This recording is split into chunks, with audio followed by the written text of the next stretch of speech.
critical chain project management. Okay. So why like some of the project gets delayed? Major, obviously there are certain risks which you cannot handle or which you cannot anticipate, right? Out of that, the most common kind of ways or most common reasons for which projects get delayed are these few, right? Again, I'm not telling these are the only reasons.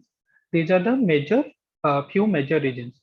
One of them came from your like right now the student syndrome, right? All of us have gone through. Right now, you are going through that phase of being a student. I have gone through in the past. So generally, what happens? We will delay the kind of task till the immediate deadline. Think about your exams, think about your projects. The last day or the last night only you'll start studying, right? So, and same thing will happen actually when you join a corporate, right? Whenever some work is there, it never happens for most of us that, okay, we'll divide the work. Monday I'll do this, Tuesday I'll do this. No matter how much you try, generally what happens? Okay, we have a deadline on Friday. So we'll start working on Thursday, or we'll try focusing much more on Thursday, and we'll try to complete it by Friday, right? So those are the problems with that student syndrome. And again, it is not only in our student lifetime, it kind of carry forward to our corporate life also, right? So that is one of the big challenge of immediate deadline. That means putting a estimate, putting a schedule is not a big thing. That can be done. But actually when somebody is executing, somebody is carrying out that work, what happens? If he or she is delaying till the last moment, that okay, ho jayega, I'll do this work, right? Don't worry. Sometimes there will be delay, and that is one of the bigger reason of kind of project delay. Then padded estimates, right? And that again comes from the first point, immediate deadlines. If today I keep it open, okay, assignment, you decide how much time you'll take. None of you, right? Even if somebody asks me about certain assignment, I also will not give that, okay, I'll complete by tomorrow or within 2 days, right? Obviously, anytime somebody asks us for an estimate, we give certain padding, right? Padded estimates means we put certain additional time, right? So that is the meaning of padding, right? If I know that I can complete this work within 2 days, I'll never give like somebody else that, okay, complete this work. I'll say that 2 + 1 3 days, right? Because obviously some risk happens, some like other events happen. I have to like delay this work, right? So in that case, this padded estimates kind of artificially increases your project duration. And this part we have discussed in the program evaluation review technique also, right? And that's why we are taking 3 estimates, right? But in critical path method, because we are taking 1 estimate only, right? In that case, what happens? All of us, whenever I ask you, let's say 10 of you are working in a project, and each of you are in a different work, different task, and I ask you how much time will take to complete this work. All of you will increase artificially. The actual time, whatever you take or whatever you know that you will take, will increase by certain percentage, 20%, 30%, right? Then high demand. So these kind of situations give rise to high demand till at the last point. Think about obviously right now, kind of because online everything is happening online, but that used to strangely that used to happen. Like what will happen? We used to do this plagiarism check whenever you used to submit this project report or SIPs. So our library has that option of doing this similarity check or plagiarism check, right?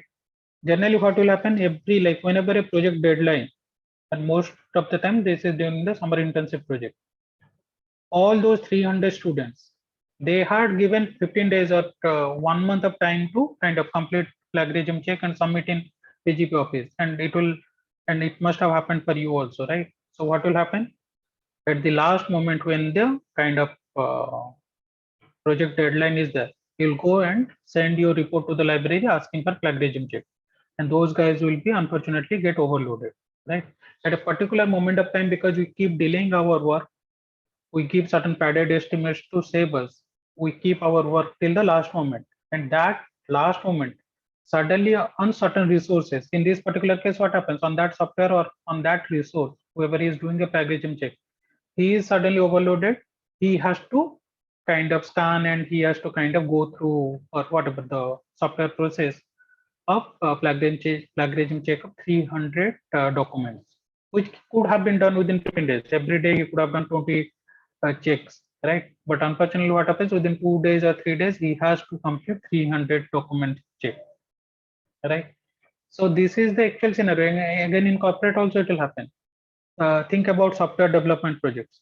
All the software developers are parallelly working and they will keep testing part till the last moment. They know that they could complete earlier, but they'll keep till last moment, and suddenly your testing, if let's say testing team only one or two resources, they will get overloaded. Most of the software companies kind of, there is a big kind of political fight between testers and developers. Testers will tell, and that's why the concept of DevOps came, right? Rather than waiting the development to complete, then the testing will happen, then it will go to the production or operations. Now development and operations are happening parallelly, right? So that conflict they can reduce, right? So this is one kind of major kind of region where we knowingly delay our work till the last moment. Second is little bit different, failure to pass along positive variation, right? Think about in this way, right? Even if you complete, you know you have already done your work. So you are in a internship or you are in a office, and that is a kind of mentality, right? Most of us might have, right? You know that your manager or your management has given you some work and you have already completed by Thursday. You will not go and ask for more work. You will be sitting there, and so that by Friday, let Friday go, and that next Monday you'll go and so that okay, I have done. I took 1 week and completed this work. So what happens? Worker or the kind of project resource persons have that kind of mentality, because if I go and tell my project manager that I have completed this work little bit ahead of time, that can be three situations, right? This person might give me some other task. Hey, why you'll sit idle? You just do this task, right? Why should I get overburdened? Second is overestimation penalty, right? So now the project manager will think, "Arey, this guy had told earlier 7 days, and but he is able to complete 4 days. So next time similar project comes, so he will not take an estimate of 7 days from me. So he will take 4 days, because he will tell, last time you had completed in 4 days, then why you are asking 7 days now, right? So that is the overestimation penalty. Then perfectionism, right? That is again individual. Sometimes what happens, you have written some lines of code, then you think that can I do it in a better way, or can I add something? Let's say you are designing a website, can I add certain additional features? Remember what we discussed on gold plating and scope creep, that you should not do. Perfectionism is good, right? But whatever, so but when you are talking in project terms, you have to deliver what has been asked for, nothing less than that, nothing more than that also, right? Because in other functions, let's say sales, marketing, in when you like talk about customers satisfaction, so the general trend is give more than whatever customer is asking for, right? But in project specific, when we are talking about on the concept of project, it is exactly whatever customer has asked, nothing more than that, nothing less than that. But unfortunately, sometimes what happens, I can do it better, which is not a bad trait, right? Which is a good thing actually. But in project sense, if you take, you'll spend more time than it is required, right? Then this is the major kind of loophole, right? There will be few resources or the few skill sets which will be very rare, right? Or which will be in demand, right? Generally, what happens? Those resources have to multitask. In the next class, when we will discuss about the resource and time constraint and how to manage that, we'll talk about maybe 2 or 3 slides on problem with multitasking, right? Sometimes people think that multitasking is good, but unfortunately, what happens? Multitasking, and it has been experimented also. A lot of research has been done whether multitasking, if I am carrying out 3 tasks at one point of time, or I'm doing it serially, right? How much time I'll spend, right? How much total time I'll spend to complete those 3 tasks. And it has been seen that for a same resource, similar type of resource, if you are doing it serially, right, one task after another, right, it will take less time than if you are doing it parallel, right? And it has been experimentally proven. And this is something, these are the three major things what we are going to like kind of think of when we were discussing about the critical chain project management, right? And once we discuss the philosophy, we'll come to understand that it is nothing but the modification of CPM and PERT, taking care of these kind of problems would not happen, right? So it will make sure or your critical chain project management one of the major philosophies to avoid multitasking. They know that in some cases multitasking might happen, but generally they'll try to avoid multitasking. Second, they'll try to remove the padded estimates, right? So they'll like, and that is where the philosophy or culture comes. It is not that I say and you will believe me. So, and it can, this is why it is most difficult to implement also. Anyway, we'll discuss that. Let us try to understand what is a critical change project management. Time padding. So definition of time padding is when you increase unnecessarily the time thinking about somebody might kind of question you, like if you give a reduced time, right? Out of fear of finishing late, people responsible for an activity often provide a pessimistic or padded time. So you increase your time. Pessimistic means you are like kind of not sure. You say that, okay, 4 days, if I give 4 days, sir might ask after 4 days, so what happened to the project? Let me give 10 days, right?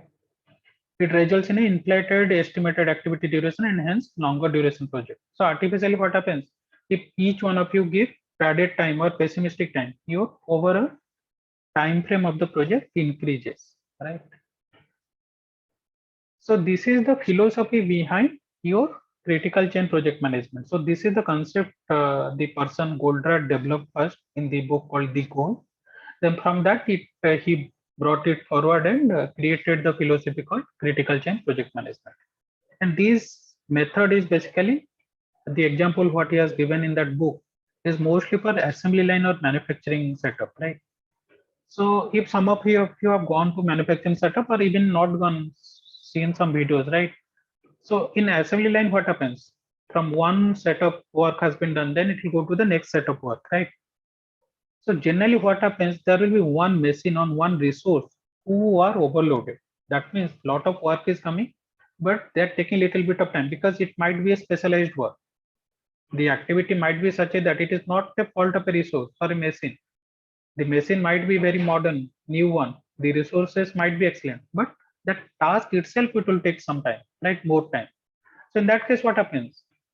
No matter how quickly you finish the processes before that task or processes after that task, your overall flow time or cycle time will be dependent on the task or activity which is slow, right? If let's say you are think about in this way, you are kind of normally, let's say your marriage function is going on and you are distributing food, right? So once like in or once you go to the canteen also, like, obviously in the graduation only you might, some of you might have gone to canteen, in hostel canteen. So when you are in hostel canteen and going from one person to another, right, some persons will be very quick and quickly they'll put whatever food or item is there in your tray. Some items they'll take some time, right? Think in this way. So the flow in that line will dependent on the slowest person who is putting like whatever food items very slowly, right? Because unless that person kind of able to carry out his activity or her activity faster, the whole line will be stuck. So whole line will be moving in that speed of that person, how fast or how slow that person is working, right? In like you must have gone to this railway queues in case right now everything is online, but in case you have gone, you will see that or in the banks also, some persons will be very fast, right? So what happens from that counter, the customers will be disappearing quickly. They will be getting their work and they will be moving out. Some counters will be very slow. But the overall work, if I say that how fast that work is going on, it will depend on the slowest person. Because unless he or she completes the work, the overall work will not get done. Let's say you want to withdraw your money from a checkbook or something, or you want to apply for a checkbook. First you have to fill up the form, go to the deputy branch manager, get it signed, then go to the counter where checkbook is getting dispersed. Maybe the deputy manager is very slow in signing. The checkbook, whoever is dispersing the check, the person who is providing the checkbook, he is very fast. You give the form and he quickly is giving you the checkbook. But getting the signature in front of the deputy branch manager is very like lengthy. So he'll check the documents, then only he'll sign. So the time it takes to get this work done will depend on how quickly that deputy branch manager is able to verify document and sign your application, right? And that is the meaning of constraint. Constraint is nothing but the resource or the equipment or the machine or the person who is the slowest. So here I'm not talking slowest in a negative way. Slowest might not be anything to do with the resource capability or skill. That task itself might take time. Verification of documents might take time, right? So don't think that slowest means that is a bad resource or a bad equipment, right? Slowest means the time it takes is long, right? It takes the task to complete the task, it takes time, right? So the major approach in this kind of theory of constraint is find the constraint. Constraint means for any resource or any equipment, any person in the assembly line, whichever is taking more time, most time, right, in the assembly line, then optimize it. Then now you go and do some Kanbans or Lean Sigma, all those processes, and try to see that whether that process can be optimized, right? Can I do it in a better way? Let's say document verification. Earlier, what used to happen, phone number used to, again, somebody will send a SMS and all those things. Now, Aadhaar verification has come, right? So that might reduce certain time, right? So now you are looking into various ways whether that process can be optimized. Then collaborate around it. So optimize it, then try to find more resources for that, right?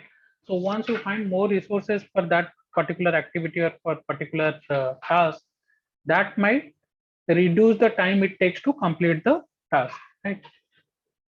Once you collaborate around the that critical task or the constant task, it will uplift the system performance, because that was the slowest task, right?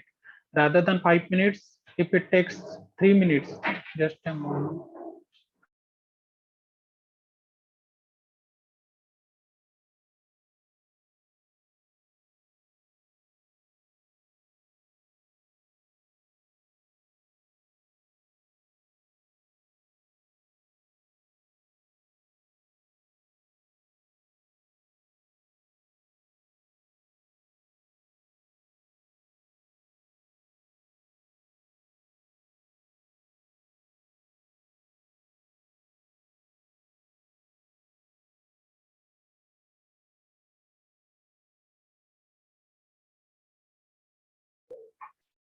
So try to kind of improve the system performance by improving the performance of the constraint equipment or the resource, right? Then obviously, then once you improve the system performance, then you again start again. Think you are moving in a kind of a uh, moving somewhere, taking a flight, right? You check in whichever, and that will happen, right? In some, if some of you get into that kind of role where you are managing a airport, every day you have to think that okay, how to improve the time it takes for a person to check in, right? Whether which counters you have to optimize, right? Because they are going through that one step, then next step, then next step, right? So you have to optimize each step, whichever, starting with the whichever the step is the constraint one, right? Or it takes the longest time, right? Identify the constraint, exploit the constraint means, exploit means, sir, make sure that you are using 100%, right? It should not be that resources are getting idle. Exploit means using that constraint with the 100% efficiency. Subordinate and synchronize to the constraint. You know that because that is the slowest time, that is the longest time it takes to complete the work, right? Your overall process time will depend on your constraint time. So that is the meaning of subordinate or synchronize to the constraint. You know that in a, let's say, hospital process, if some persons, some processes it takes little bit more time, right? So then that's why you put those counters, right? In a per day, this many persons can be seen, right? If more persons are there, you will then move them to the next slot or next day, right? Elaborate the performance of the constraint. So this is where you are optimizing it. You are improving the kind of time it takes to complete that work. Elevation might happen in different ways. You might get a better equipment. In some cases, digitization helps. If certain processes are kind of manual, right? You make it automatic. Boarding pass disbursement. Right now, they are putting automated. So you go and put your ticket code, and you will get your boarding pass, right? So that will reduce the time. Then repeat the process. So that means once you complete this, one constraint has been reduced, one constraint has been optimized, then you look for other constraints also, right?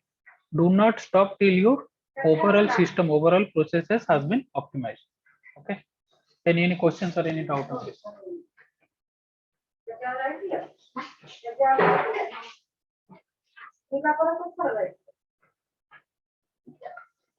So taking that theory of constraint, right? So theory of constraint is mostly used in manufacturing or assembly line or the production plant, right? Same concept if you try to use in a project management, that gave rise to a concept of critical chain project management, right? How that methodology is utilized, same thing. So there we are telling constraint, where you will tell that activity is critical, right? The CCPM or the critical chain project management expands on the notion of critical path method. CPM is critical path method. CCPM is critical chain project methodology for management. The major difference is locate time buffers to prevent delaying project completion, right? I'll try to show you through an example, right? To schedule work is also to schedule resource usages, link technological precedence with resource availability, right? And this is where your software right now is helping, right? Manually managing resource calendars, managing resource kind of availability is very difficult for a bigger projects, because right now most of us will be using project management software, right? It becomes little easier to schedule resource availability. So how that works? Due date and milestones are eliminated, right?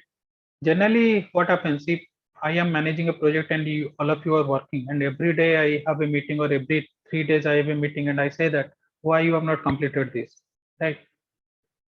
That is a fear, right? In front of people, you have to give reasons why you have not completed this work, and that's why you, in the beginning itself, you have given a buffer time or a pessimistic time, because you know that the project manager is going to ask if you are not able to complete that work.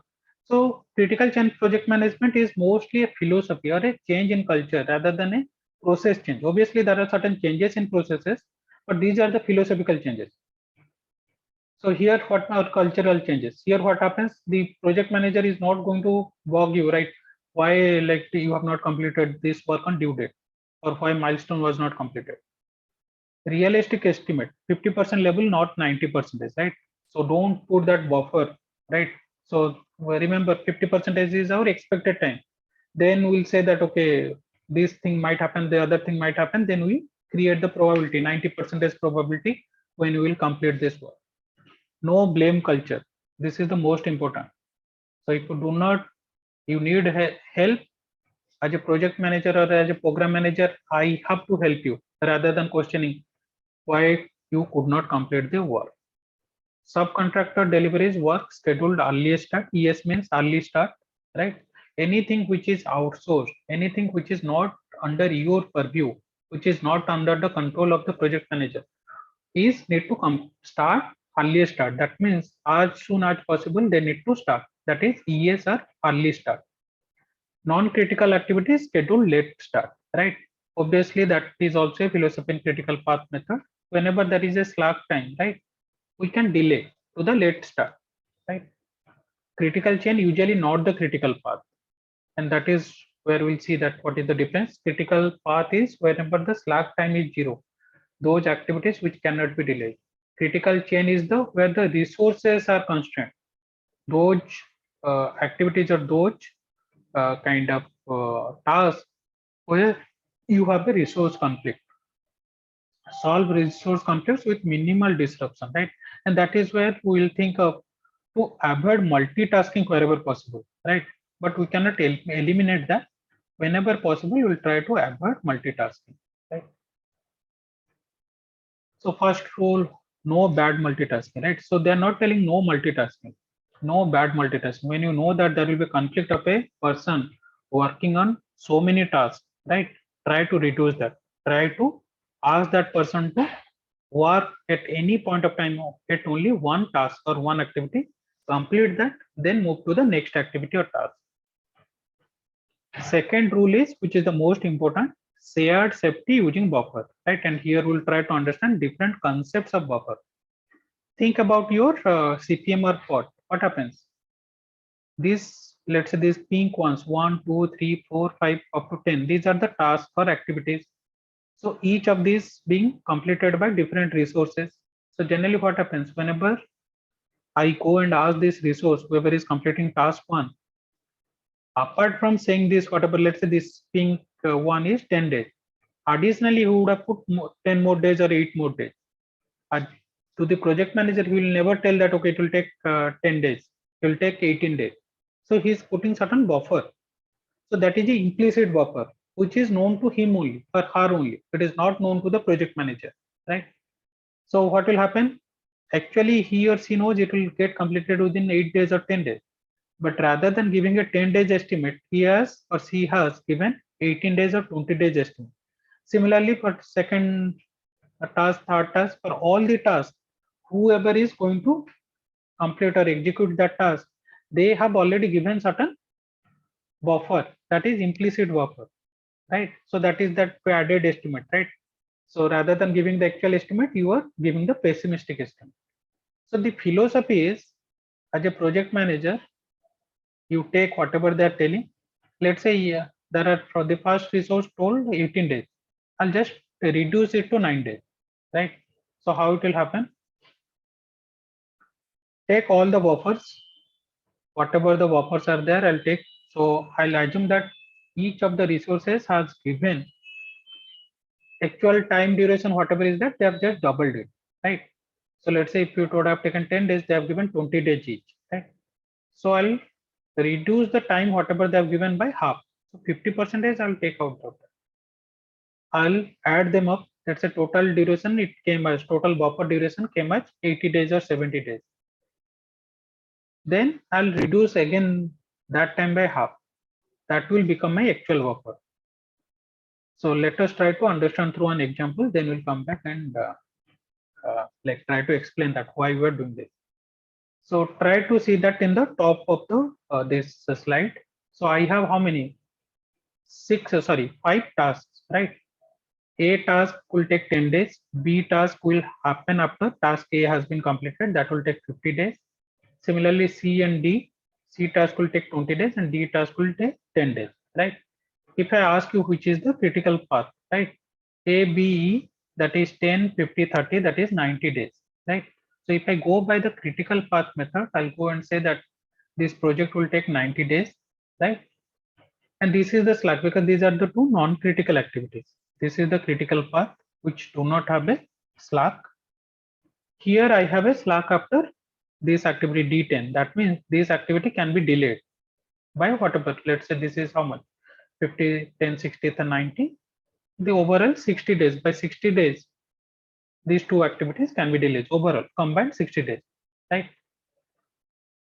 But overall duration of the project is 90 days. To complete this project, I'll take 90 days in a critical path method. Then if somebody asks you, how will I estimate in critical change project management? Simply take the duration, whatever the resources has been given, and divide by 2. So what will happen? 5, this will become 25, this will become 15. All those critical path activities divide by 2. How much time it now? The what is the critical path? 5, 25, 15. That is 45 days. Now divide that 45 by 2. Whatever the total buffer you have taken out, divide that buffer by 2, right? Half that buffer. So 45 by 2 will become 22.5, right? So now my project duration becomes 45 plus 22.5, that is 67.5 days. And this slack, no longer this slack will be there. 10 plus 5 plus 15 is how much? 15 plus 15, 30. Then this duration will become 7.5 days, right? This is the time feeder buffer you are giving. So we'll discuss about the different buffer types. There are 4 buffer types. But right now, understand the only thing what you have to understand, how this total schedule time is working. Initially, I have a critical path method, 90 days. In critical change project management, what is happening? Whatever the critical path activities duration, I am dividing by 2. So this 10 will become 5, 50 will become 25, 30 will become 15. So total, what are the timeline becomes? 25 plus 5, 30 plus 15, 45. Initially, how much time it used to take? 90 days. So how much time I have taken out? 90 minus 45, 45 days. So whatever time you have taken out, divide that by 2. 45 by 2 is 22.5. So that will become a project buffer. So the philosophy works in this way. So these are the 5 activities, and each of the resources have given me this task. Now as a project manager, what will tell? I'll give you 5 days to, so I'll go and tell this person who is completing A, I'll tell that I'll give you 5 days only to complete this task. Try to put your best effort to complete this work in 5 days. But if you are not able to complete, I'll not blame you. Come back and ask me for more time. But please try to give your best effort, honest effort. I'm not going to follow it up unless you have certain problem. Come to me and I'll solve it. But try to give your best effort and complete it within 5 days. Right? And in case you require some more time, you are not able to, you put your best effort, not able to complete that, I'll give you whatever time you ask, right? But we cannot take 10 days to complete this task. And same thing I'll tell person B, same thing I'll go and tell person E. All those persons who are carrying out those critical activities, right? Assuring them that in case, obviously, if let's say somebody actually has done 30, like, and he has not put in certain like padded estimates, no pessimistic, that is the realistic time. No matter how much he put effort, even not 30, it will take 20 days. So sorry, it will take if I reduce it by, I ask you to tell him 15 days, it might not be possible. Rather than 30, he might try and able to complete within 25 days, right? So 5 days he can reduce, not by half that, right? Because he has put a realistic estimate. So in that case, what will happen? Whenever he comes back and says that after 15 days is gone, and he comes back and say that I am only like 60% is complete, 40% work need to be completed, it cannot be done. So I'll ask how many days you need. He might say that okay, 10 or 12 days. I'll give them as the project manager. I'll give that time, and from where that time comes, from this project buffer, because I'm not telling my time is 45 days. I'm telling my total time duration is 67.5 days. So the main philosophy of this critical chain project management is individual tasks won't have buffer. We will have a combined buffer, reduced combined buffer, and whenever a resource person needs it, we'll provide that. But individually, that padded estimate what they have taken, we'll take out that. Because that padded estimate happened because our philosophy was different, our culture was different. As a project manager, I was just a supervisor telling him that why you could not complete that work, right? But here, I am not no longer just a supervisor. I am a facilitator. I'll tell that I'm not going to blame you, but promise me that you are going to put your best effort, try to complete within 15 days. If you are not able to complete within 15 days, then only you come back and ask me for more time. So once this 15 days over and he comes back and asks me more time, I'll give that much time, and that time I'll take from this project buffer. So now what happens? The project buffer is with the project manager or the program manager, and as per the requirement of the resources, as per the requirement of the task, that buffer will be spent. No individual task or no individual activity will have a buffer time, right?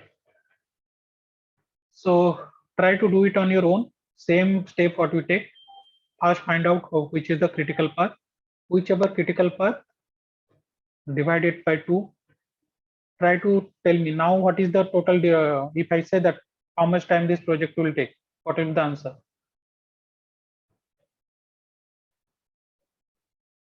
If this is my project, how many? 3, 2, 5, 6 activities? 56, sir. How much? 56.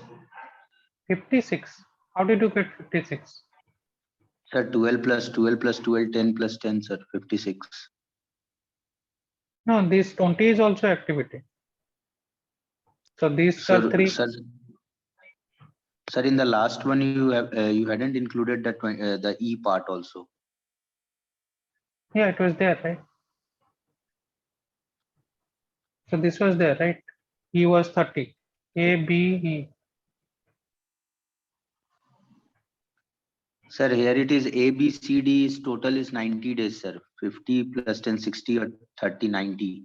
Not E is not included here, sir. So 50 plus 10, 60 plus 30. So 30 is the E, right? Okay, sir. I thought that C plus D also included. That's why I told that C 90 plus days. D, those are non-critical activities, right? So you forgot the critical path method. Critical path method, we calculate the project duration by calculating what is the critical path. So how will you calculate here? You'll start A activity will start 0, 10, then 10, 60, then it will start 60, 90, right? Earliest start and let earliest start and let start, earliest finish, right? Say same thing here, 0, 20, then 20, 30, right? Then you'll say that okay, how Yes, sir. much time is left? So you have around another 60 days. 60 days of buffer is left.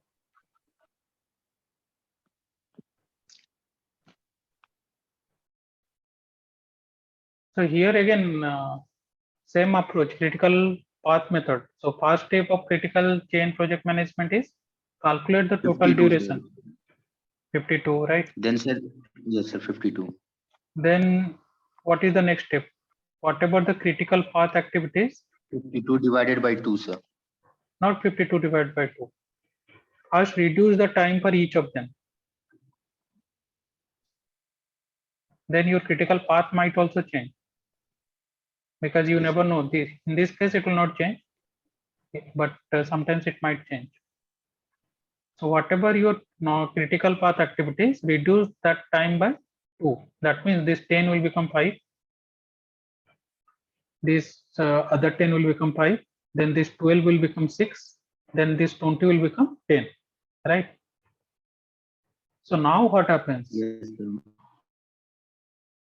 How much time you have taken? Now what is my current critical path? 5, 5, 10 plus 6, 16 plus 10, 26. 26. What was the earliest time? 52. How many days I have taken out? 52 minus 26. Obviously, 26 days I have taken out. So what will be my project buffer? 26 divided by 2. 26. Whatever time you have taken out, divide that by 2. That will become your project buffer. Project buffer will become 26 divided by 2 is 13. Right? 13. Then these whatever your non-critical activities again reduce by 6 because divide by 2. Then your feeding buffer whatever you have taken out that get added. Right? How much time I have taken out? From this activity I have taken out 6. From the other activity I have taken out 6. Total time I have taken out 6 plus 6, 12. Divide by 2. That will become your feeding buffer. So feeding buffer is nothing but your parallel. If I talk about in the critical path method, that is a concept called slack. Slack means the time by which your non-critical path activities can be delayed. Right? Same thing here. Feeding buffer means the time by which your non-critical activities in the critical chain project management can get delayed. Right?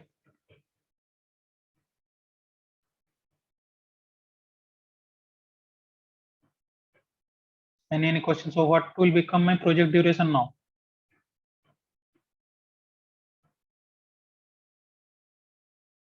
So here in the before, what was the project duration? 10, 10, 20 plus 12, 32 plus 20, 52.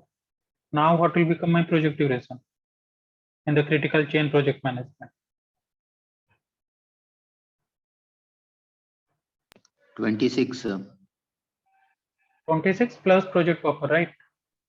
26 Yes, sir. plus 13, 39. 39, sir. Okay. So project buffer is the total buffer which is given for the completion of the project and it will be available with the project manager, right? So see what happens again in this case, right? So here if you see feeding buffer doesn't mean that task will get delayed by 6 because if that task gets delayed by 6, so all these if I add these 3 6s, that itself become 18 days. So here in the slack what happens? That can get delayed up to the slack time. Feeding buffer means here again the in case these two tasks get delayed, whoever is carrying out this task, the non-critical task which is taking 6 and 6 days, that person will go to the project manager and will ask for the additional time, right? It doesn't mean that he can or she can delay by 6 days. So buffer and difference between buffer and slack is Slack is for non-critical activities. Slack Slack means amount of time by which you can delay your project activities without delaying the project completion time, right? Buffer is something which is available in with your project manager if you are not able to complete that task within the time which project manager has given you. Go to the project manager and ask for more time.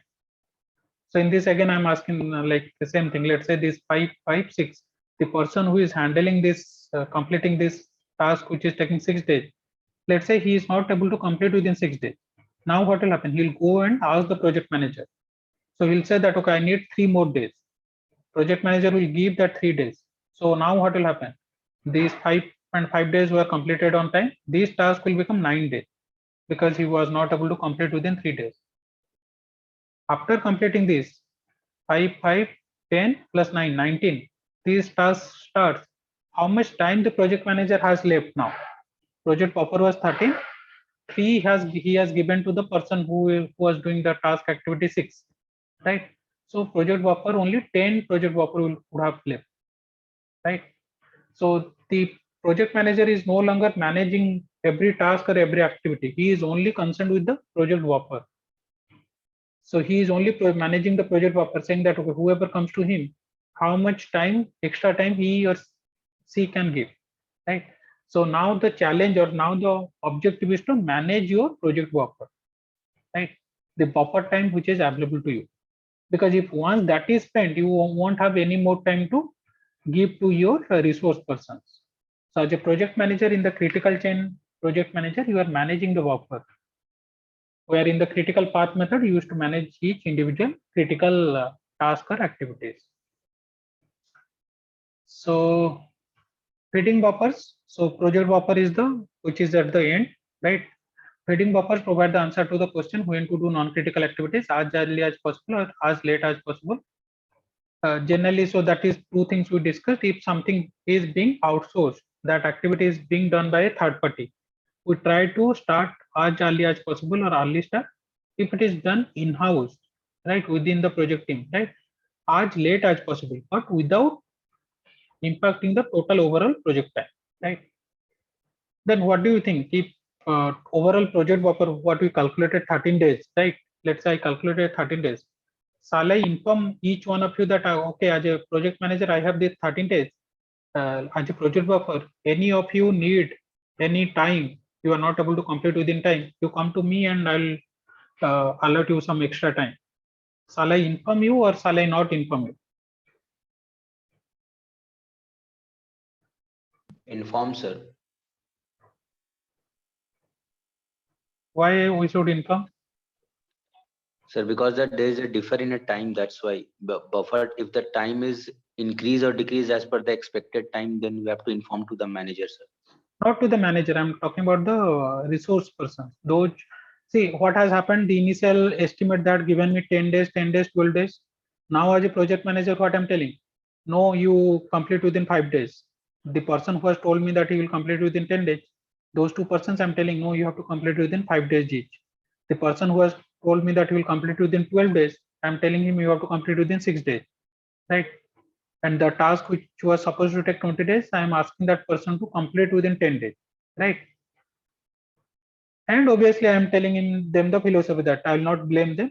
Let them put their best effort. If they need some more amount of time, I will give them, right? So that is okay. But the question is, shall I tell them that, okay, I have this much time to give?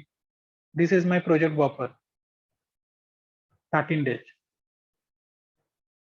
Not to the management. Obviously, to the management, I'll go and tell that this is my total time which I've calculated. To the persons, let's say you are part of the project team. Shall I inform you or No, not? sir. No, sir. To the resource person, we have to not inform, sir. Why? Sir, because there is already differ in the time. If there is any delay, that there might can be differ impact on the project. No, this project buffer is only for the in case there is a delay, right? So it is a reserve, something like a reserve. So if somebody takes more time, so for the project, my project duration is not how much 26 days. My project duration is actually including the project buffer 39 days. So I'm not going to my management or the customer and telling that I'll complete this project within 26 days. That is impossible because I've reduced 50%. I've taken out 50% of the duration. I'll go to my management and say that this project will get completed within 39 days. But this 13 days is with the project manager. That till now I've not told my resources. So my question is that shall I tell my resources or not?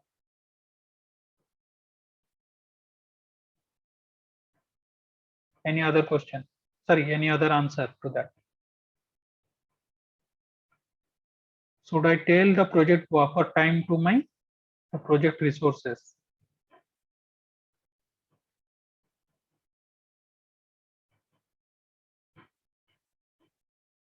Anyone?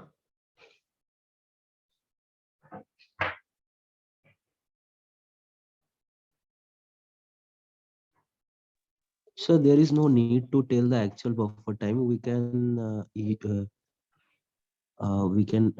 the average or the extra time we need. After adding that, we can give the buffer time. No, it is only after calculation only. It is only after calculation only we are going to tell. So once I calculate that, okay, I have 13 days buffer. I am calculating 13 days buffer. The question is, shall I go and inform those 6 resources or 5 resources that, okay, as a project manager, I have 13 days available with me. In case any of you need that time, anytime, you come to me and we'll discuss and I'll give you some time. Not that I'm going to give you 13 days. Obviously, that won't happen. Whatever you need. So the question is, shall I tell them that 13 days is available with me as a project manager? No, sir. Okay. So because if we will say so, the worker will think that they have enough time, and they will do the time after delaying it, and it will may causes extra time, or it may delay the project. Okay. Okay, I'll take your answer. But remember why we are doing this, right? We are doing this that, okay, we will become honest and transparent, right? Otherwise, what will happen? See, what you told is correct also. If I go and tell that, okay, always I have 13 days. If you need some time, I'll give that to you, right?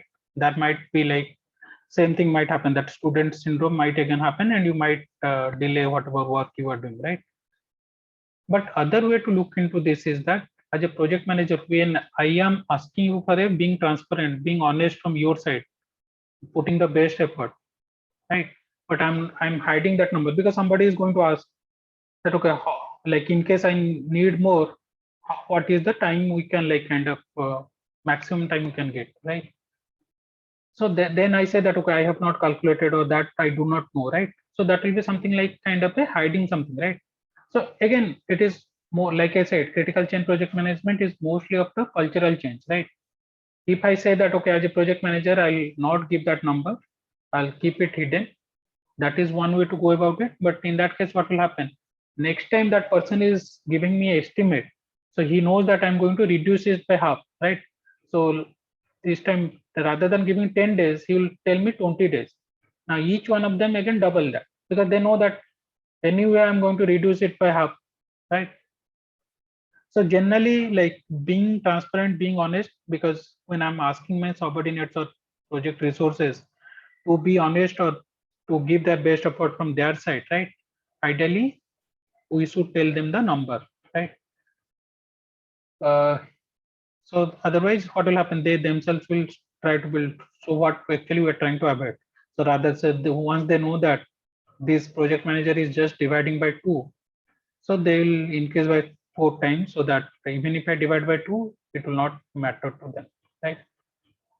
So they must trust the project manager to bail them out in case of any unforeseen event, right? Same thing, like if I'm asking for some transparency from your side, right, I should be also honest and transparent about my actions or activities, right?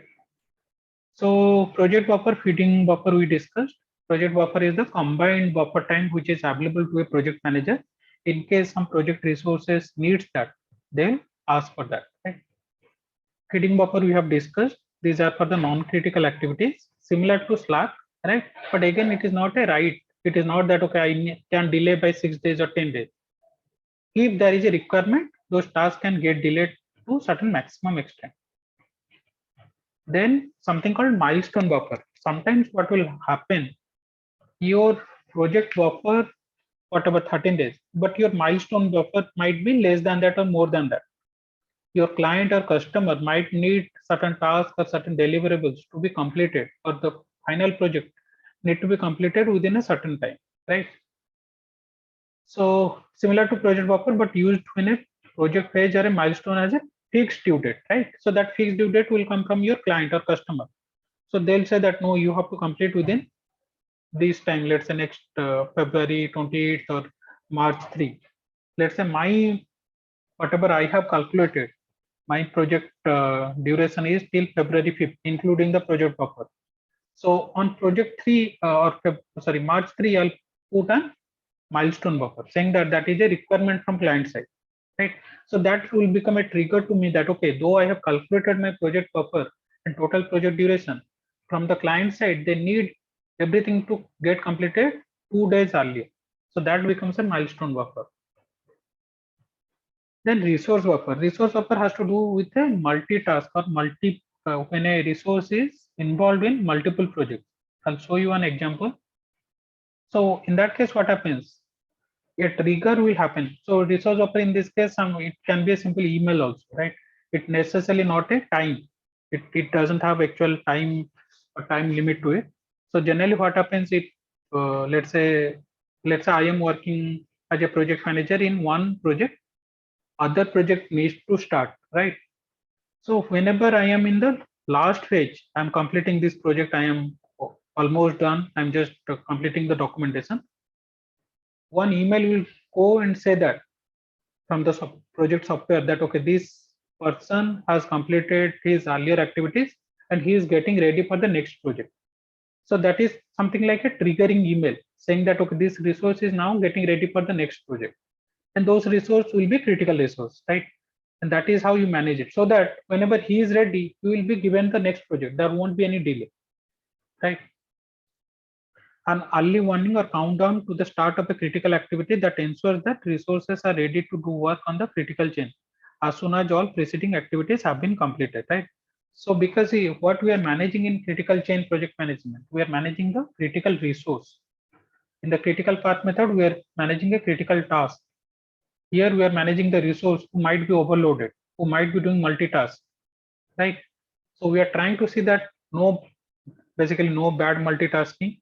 Even if there is a multitasking, they are arranged in such a way that once this resource is ready, he will go and complete the other activity, which is maybe in a other project, right? I'll show you an example of that.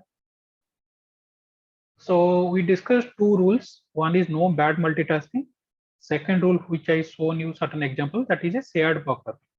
There is no implicit buffer, there is a explicit buffer with project buffer with the project manager, right? And everybody, right? Think about a village, right? Each one of us are saving money for the bad days, right? So not that every day we'll have job or whatever, some emergency might come, and we are saving our own money. But it is not that everybody will get into emergency, right? And that is how the insurance works. Rather than each one of us saving certain money, whatever money we're saving will be given to the village sarpanch or the village head, and he will invest and he will keep a corpus of amount, right? Anytime any one of us in the village falls ill, he'll go and get that money, right? Same concept here, like your insurance, right? The total money, total time is being with the project manager. That is a buffer. Anybody gets ill or anybody needs some more time, will go and get that time, right? Rather than each one of us playing safe, try to put more time, saying that, okay, when we know that we can complete within X time, we will tell that we'll complete within 2x time, right?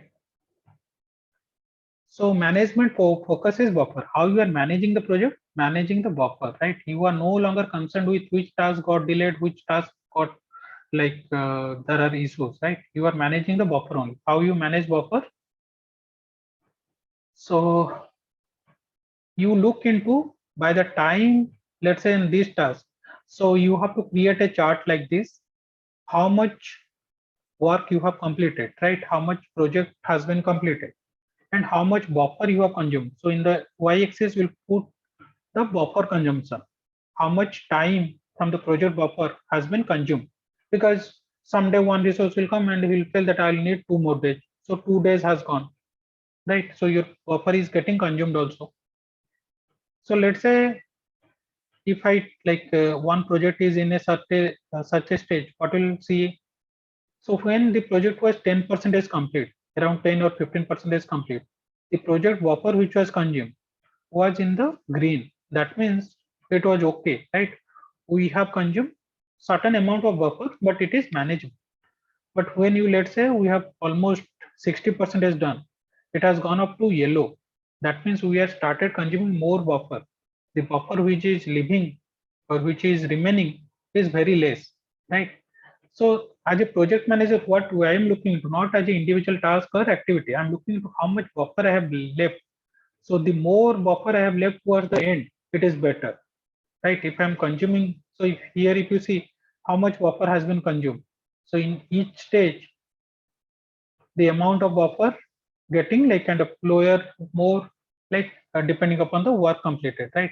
So my task as a project manager will be to keep this green maximum within yellow. Yellow is something like a warning, right? Like in your traffic signals. Once it becomes red, managing it becomes difficult. That means I have already exceeded the buffer time. Think about in this way. So if I go to my previous example, so I have this 13 days, right? So this first person who completed this work 5 days. So after 5th day, he comes to me and said that, sir, it will not be done. I'll need 1 more day. So what will happen? I'll give 1 more day to that person. So on the 6th day, he completed his task. So how much work has been completed? The total time is 39. 6 days of work has been completed. 6 days by 39 is around how much? 15% or 16% work has been completed. How much buffer has been consumed? I have consumed 1 day of buffer. 1 by 13 is how much? 7% or 8%, right? 7.5 or 8%. So I have completed. So when I put that in a chart, I'll see that when on the completion of 6th day, I have completed 16% of work and I have consumed 1% of buffer, which seems okay, right? But let's say when once I go to the second stage, second task, which is 5 days, is being completed. That person after 11th day, because the first task took 6 days, the second task after taking 5 days, that is 11th day, he comes back and says that he will need another 10 days. That is certain, or another 6 days. Certain big problem happened. He will need another 6 days. Now what will happen? So let's say if I give that 6 days after negotiating and everything, 6 days only I have to give, and I gave 6 days. So the first task which was supposed to take 5 days, it took 6 days. Second task which was supposed to take 5 days, it took 5 plus 6, 11 days. Now what has happened? 11 plus 5 plus 6, 17 days. 17 days has gone. How much work I have completed? I have completed only maybe 30% of the work. 10 days by 39, 25% of the work. Because ideally it should have taken 5 plus 5, 10 days, right? 10 days by 39 is around 25% of work. But I have taken how much? 17 days. 20% of work has been completed. How much buffer has gone? For the first task, I have given 1 day. For the second task, I gave 6 days. 1 plus 6 is 7 days. 7 by 13 is 50% of work. 50% of the buffer. So to complete 20% of the work, so 20% of the critical chain accomplishment, but I have completed 50% of project buffer. I have taken 50% of project buffer. Then that is in red. That is a big risk. Now I have to look into other kind of, I have to go and look into other tasks those other individuals are doing, so that they do not need more buffer. Because if they also start asking more buffer, I'll be in a trouble, right? So here basically I'm managing the buffer. I'm making sure that those persons who are asking me for buffer is genuine request, and I'm negotiating with them. So that every time they ask, otherwise what will happen? If they know that, okay, whatever I ask to the project manager, he or she will give. So okay, I'll complete anyhow. I had given 10 days, I'll go and ask for 5 days, right? So basically, whenever we are in project offer is in yellow or red, we have to we have a big headache and we have to look into ways to reduce that, right? Any questions or any doubt on this? So these are the three major rules of critical chain project management. No bad multitasking. Second is shared buffer, right? Individual task won't have buffer. As a project, you will have buffer. So remember the analogy. Individual villagers won't have a savings amount. Whatever money they save, they'll invest, trusting the village head that he or she will give that back, right? And it will be a corpus for the overall village. Whenever somebody needs that money, we will go and take that money, right? Again, obviously, you should not be greedy, right? You go and take more money and there won't be any purpose left. Same thing here, right? As a project manager, your role is to manage the buffer. Whoever is asking for you extra time, make sure that it is a genuine request.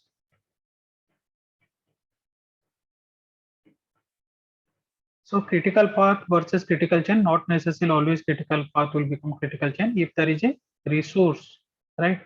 Let's say here there is a resource called Karen, which is who is working on both this task number 2 and 4, right? This was the critical path.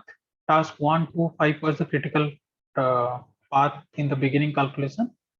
But when I'm designing this scheduling in a critical chain project management, remember the first rule: no bad multitasking. I should avoid multitasking as much as possible, right? So what will happen here? Task 2 and 4 cannot completed in parallelly, right? So I'll ask or I'll advise Karen to complete the task 2 first, then come back and complete the task 4, right? No parallel activities, no multitasking, right? Then my duration will be different than whatever you have calculated in the critical path, right? Because here they had considered multitasking, right? Here I'm avoiding multitasking. So two major differences: aggressive task durations. So aggressive task durations means individual tasks do not have buffer, do not have any padding, eliminate multitasking, right? So here, so I have written eliminate, but not necessarily always it will be possible to eliminate multitasking. Think about a time, let's say the software architect who is visiting from USA or UK, he will be here for 15 days only, right? And parallelly two software development projects are going.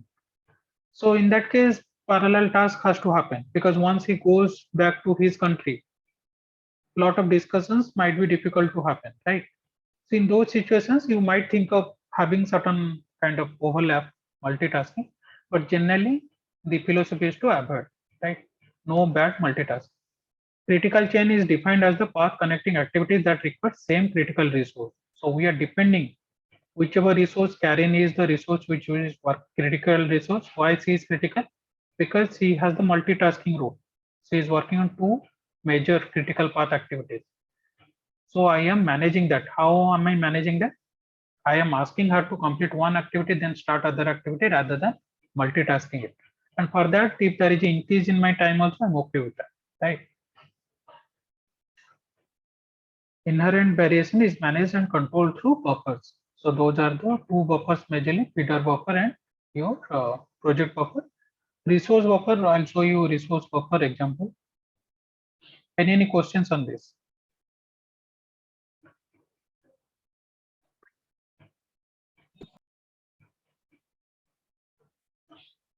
Okay, before that, difference between critical chain, critical path, multitasking allowed, right?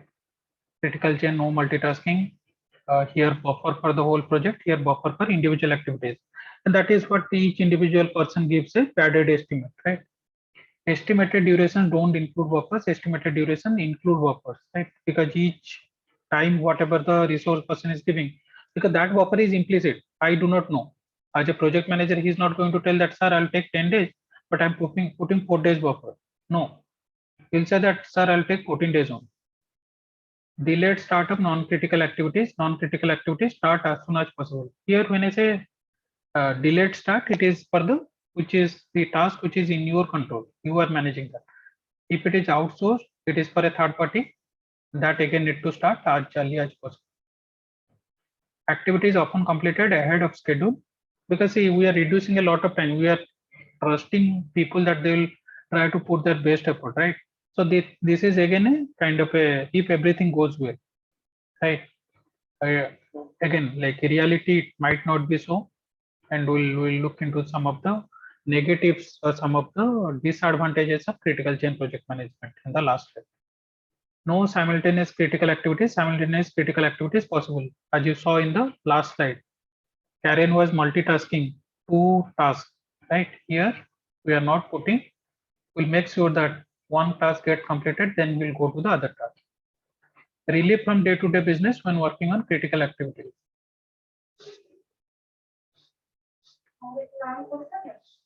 Just a moment.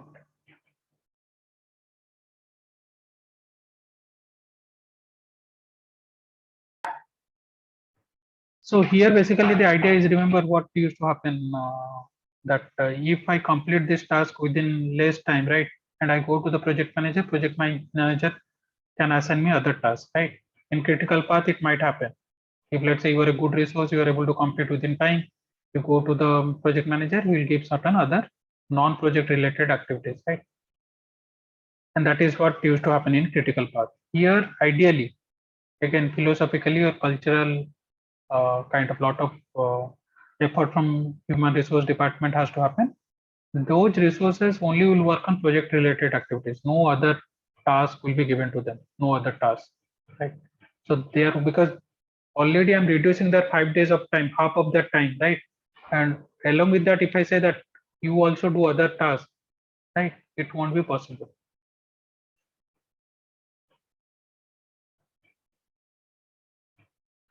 So this is where the resource buffer comes into picture. Let's say there are 2 projects, right? Project 1 and project 2. So there is a resource, let's say a tester or a, let's say, software architect or whichever resource is very critical.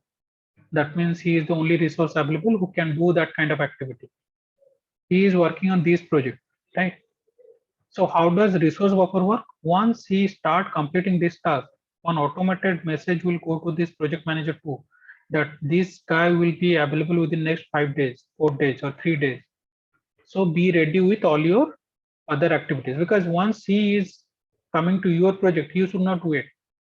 If there are any other activities which need to be completed, complete that first, so that once he comes, the critical resource K1 comes and works in project number 2, he will come and work, he will not wait, right?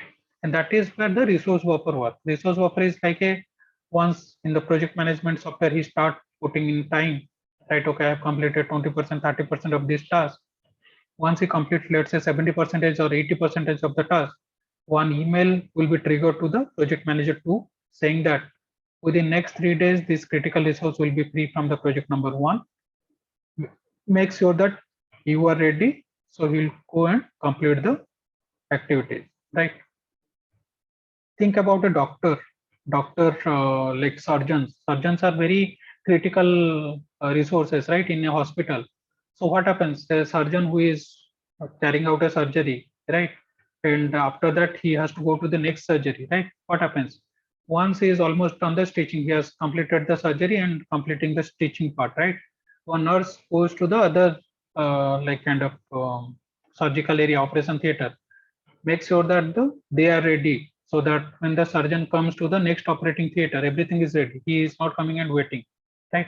Same situation here. Think about project 1 is one operation going on, second project is second operation will start. Once this critical resource is completed, activities here will go and start activities there. So for that to happen, one message will go from operation theater 1 to operation theater 2, right? If it is like in a same hospital, a nurse who is moving around from operation theater. If it is different hospital, one phone call or a email will go, or SMS or WhatsApp message will go. Same situation here, right? 2 projects. Generally, it is we do not, because it need to be formal, right? So in a project management software, automatically one message or a email will go to the other project manager that critical resource is now ready, right? So this is the resource buffer. Any questions on this?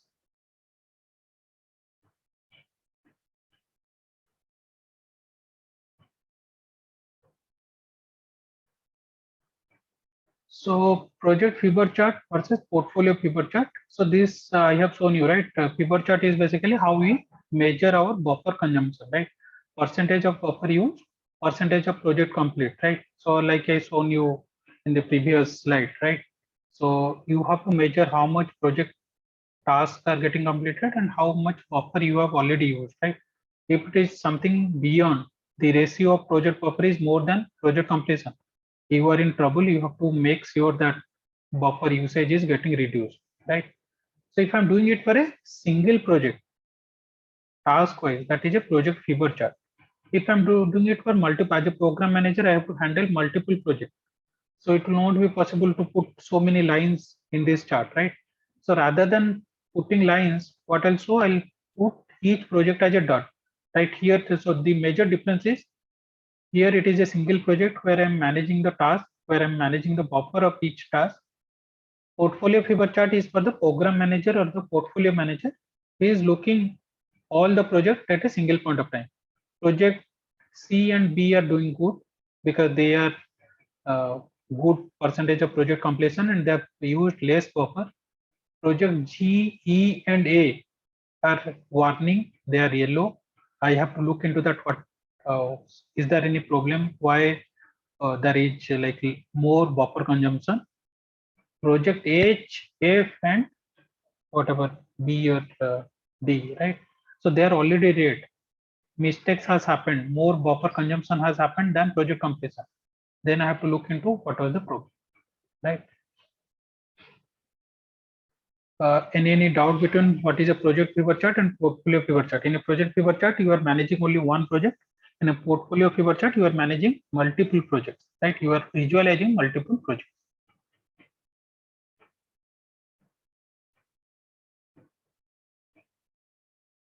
Then what are the problems or what are the kind of a lot of good things we talked about?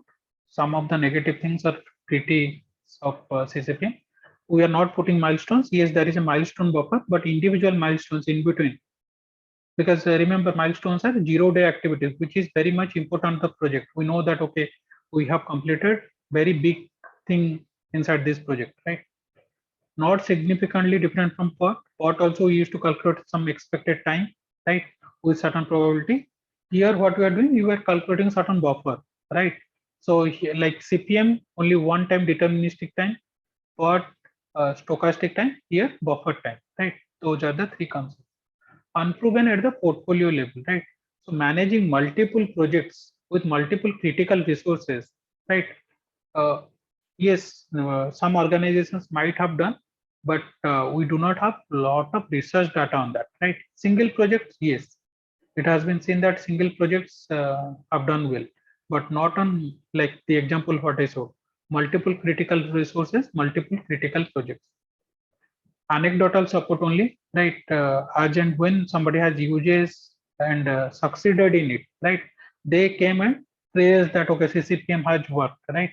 There might be certain failure stories which we have do not know of, right? Incomplete solution, right? So there are certain things which we do not know. When I say multitasking, right? That when I say avoid multitasking, how to avoid multitasking? It is not always I'll say that, okay, you complete one task and start other tasks. It won't be possible always, right? So that is where it is the incomplete solution. Overestimation of activity duration padding. Even though whatever I say, right, even if I build that trust, build that belief system, still resources might put certain padding. See, because at the end I'm going to you and asking you how much time you will take, right? Even if you put again padding, rather than putting two, let's say you know that it will take 10 days. Earlier you used to tell 20 days. Now once you know that I'll reduce it by half, now you're telling 30 days or 40 days, right? Cultural changes unattainable, right? Everything what we have discussed so far, all those three concepts, right, has will only happen once that mindset or culture change has happened. So remind me when we discussed agile methodology. So all these new project management methodologies, lot depends upon your culture of the company. Lot of agile projects fail because that culture, building that culture is very difficult. If some of you have worked in a software environment which is being through agile environment, agile project management, the idea is project manager will not alert you task. You have to take the task. So just imagine if that scenario, if 5 of the group members are there and I will divide a project work rather than assigning each one of you a task, I'll say that choose each one of you choose any task, right? Generally what will happen, easiest task everybody will try to take that, which is not always possible, right? Everybody has to take one task, right? And that is where the philosophy, like that is again in agile, once we discussed, we'll come to know that is a big problem there. Most of these project management methodologies, right, need a lot of culture change, lot of change in mindset, right? Putting that is a big difficulty, right? So that completes our session for today. So we have one more session on project scheduling. So next class we'll discuss whenever there is a resource constraint or a time constraint, right? How to manage those kind of projects. So there is a concept called project crashing.